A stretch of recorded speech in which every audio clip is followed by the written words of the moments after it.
বেশ কিছুদিন ধরেই ভাবছিলাম চাঁপাইনবাবগঞ্জ ঘুরতে যাব। রাজশাহীর বাইরে কোথাও ঘুরতে গেলে আমি আগে থেকে প্রিপারেশন নিয়ে নেই। আর তাই আজকে সকাল সকাল প্রস্তুত হয়ে গেছিলাম লং ট্যুরে যাওয়ার জন্য। বন্ধু সকল সবাইকে সুস্বাগতম আমার আজকের ছোট্ট একটা মিনি ব্লগে। আর সবাইকে জানাই আসসালামু আলাইকুম, কেমন আছেন সবাই?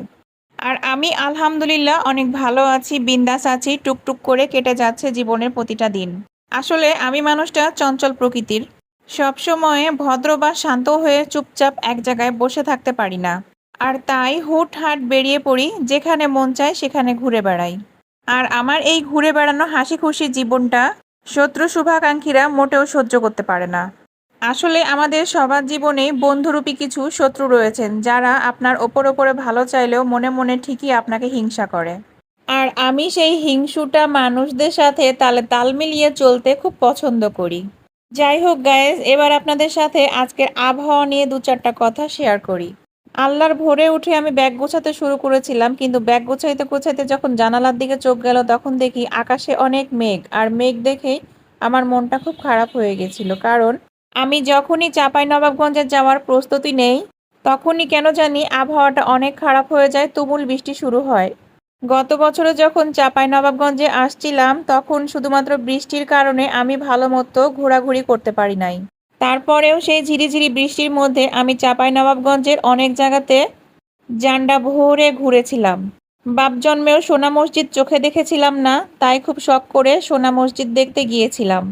আর চাঁপাইনবাবগঞ্জে দেখার মতো বা ঘোরার মতো কিন্তু অনেক সুন্দর সুন্দর স্থান রয়েছে, যেখানে ঘুরতে গেলে আমার মনটা আনন্দে ভরে ওঠে।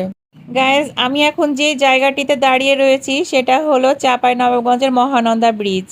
প্রতিবারই আমরা যখন চাঁপাইনবাবগঞ্জে আসি তখন সোজা মহানন্দা ব্রিজের ওপর দিয়ে চলে যাই, কিন্তু এবার ব্রিজের পাশে একটা রাস্তা আছে আর সেই রাস্তাটাতে আমার কখনোই আসা হয় নাই, তার জন্য সেই রাস্তা দিয়েই এবার আসছিলাম। আর সেই রাস্তার পাশেই ছিল অনেক বড় সিঁড়ি।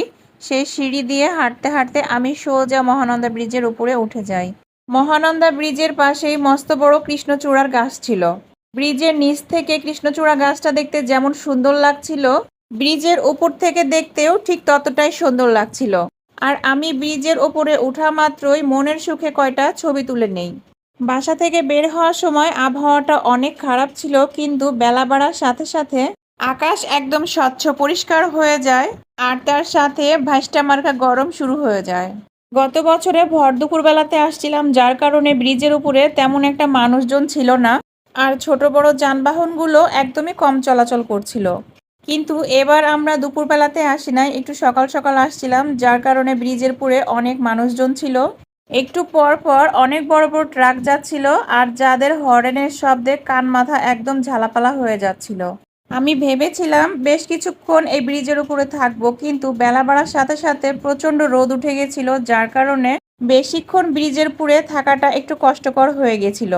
কিন্তু মনে মনে আমি ঠিক করে রেখেছিলাম যে এরপর থেকে আমি যখন এরকম জায়গাতে যাব ব্যাগের মধ্যে একটা ছাতা রেখে দিব, যাতে জানের সুখে ঘুরে বেড়াতে পারি আর মনের সুখে ছবি তুলতে পারি।